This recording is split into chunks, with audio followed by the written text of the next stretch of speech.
Now, if you've ever seen my watch channel before, you know that I'm passionate about watches and that I absolutely love them.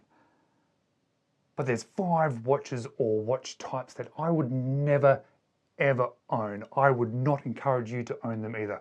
5 of them. The number one is,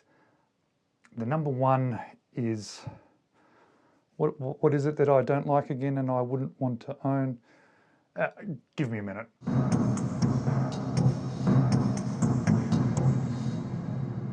Hello, you're watching James. My name's James, you're watching me, and I am talking about watches. And today, I'm trying to identify 5 watches or watch types that I would never own and try and share those with you. But if you know my channel, if you've met me before, if you've watched my videos, you'll know that I absolutely love watches. I love watches so much that there aren't actually many that I would not own or not consider owning, or at least look at and not sort of understand that there are some elements of those watches that I like. And all that being said, there's still 5 watches that I know that I would never ever own. Starting with number 1, Richard Mille. Nothing really against Richard Mille. They're not really my designs. I probably wouldn't appreciate wearing them that often. But do you know how expensive those watches are? Like, they're really, really expensive, like stupidly expensive. And it's got nothing to do about whether they're worth that amount of money. It's just that they're really expensive. In fact, some of them cost more than my house. So I'm never going to own a Richard Mille. Number 2, overhyped watches. Do you know how some of these watches come out? They're the new designs, the new things, and these people on YouTube, watch companies, watch journalists are going, buy this watch, this is the most amazing watch in the world, you should buy this watch. You see people online buying these watches and leaving comments about, look at my new watch, it's the best watch ever. And then you see a month later that they're selling that watch. Sorry, what watch am I wearing today? Oh, you wouldn't have heard about this particular watch. Actually, in fact, it's a really good watch. I would actually recommend this one to you, and I think it's a bit of a sleeper watch. In fact, this might be a YouTube sort of first appearance of this one. I should probably definitely do a review of this one because I think it's really good. You probably haven't heard of it. It's called a Tudor Black Bay 58. This is a blue one. There's a couple of different versions. 58 isn't the size. I'll definitely have to do a review on this one because it's probably not been heard of before. Number 3, you know these watches that people have bought for $1 off Aliexpress? They put their own logo on, or sometimes they don't even put their own logo on, and they try and sell them for $100. This really bugs me, and I wouldn't buy them. But it's funny, it's not actually the business model that bugs me. I understand buying product from possibly an Asian country for a cheaper amount, adding some profit margin to it and selling it. This is what a lot of companies do. But it really bugs me when some people buy these really $1 watches, $4 watches, then try and sell them for $100. I think they're just ripping us off. If they just put a small profit margin on top of these, maybe made $5 on these watches, I think that'd be okay. But I still wouldn't buy one because I'd rather just buy them off AliExpress for $1. Number 4, quartz watches, because they are more expensive than mechanical. No, they're not. Quartz watches because they're less reliable than, no, they're not either. Yeah, hang on a second. Okay, quartz watches because it costs more to, no, that's not true either. Number 4, mechanical watches. No, my collection's full of mechanical watches. That's not the case at all. Number 4, smartwatches. I don't own a smartwatch. Oh, actually, I've got a good story about this. Now, it was a while back. In my sort of watch collecting, it has had its ups and downs.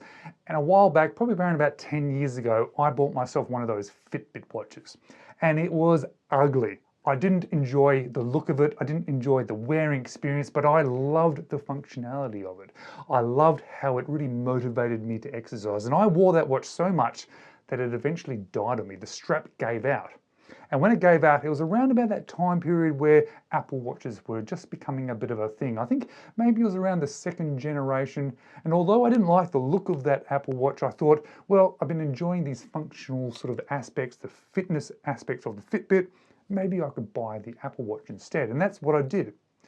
but it didn't quite work out. At that time, Apple, the fitness sort of aspects to it weren't very good. I think they're much better now, but so it didn't really, at the time, with the applications they had running on that particular model, didn't do what I wanted out of it. In fact, it was only the first watch I ever had or owned that I smashed the crystal on within a week of owning, but I then ended up wearing it for about a month afterwards, and I started to really realize that it wasn't the right watch for me. But I ended up wearing it for even longer than that, and I started to really dislike it. I quite like looking down at it and seeing that the weather or the temperature for the outside at the time, I had that on the dial, so I quite like going, oh yeah, that's the temperature. Not that I just couldn't do this outside anyway, but I enjoyed that aspect of it. But the thing would beep at me, send me messages, give me phone calls, and it really put me off this idea of this style of watch.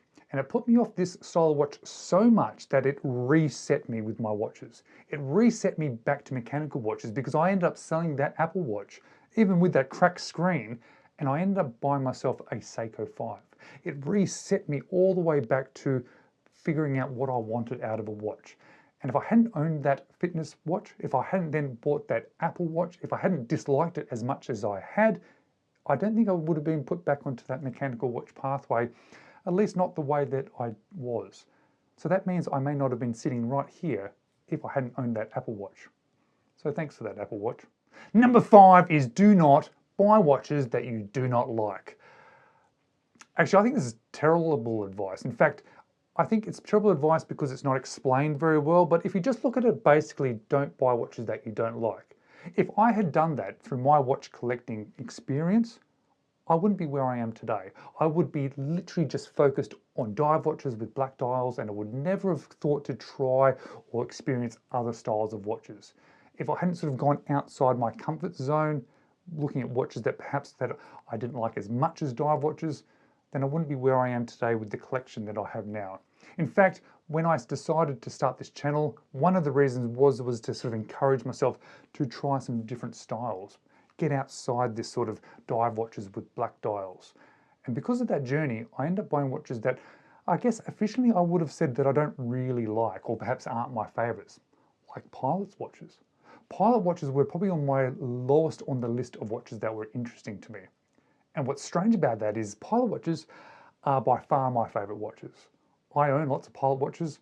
In fact, my most expensive watches in my collections are Pilot watches. So buying a watch that I didn't like or a style of watch that I don't think interested me has turned out to be one of the best things that I've done. So I think you should buy watches that you don't like. Well, I don't think you should buy watches that you don't like. I think you should think outside the box. Try to get off that lane of watches that you perhaps are set on, because you may end up having some amazing experiences. Guys, thank you so much for watching. Maybe watch these videos next.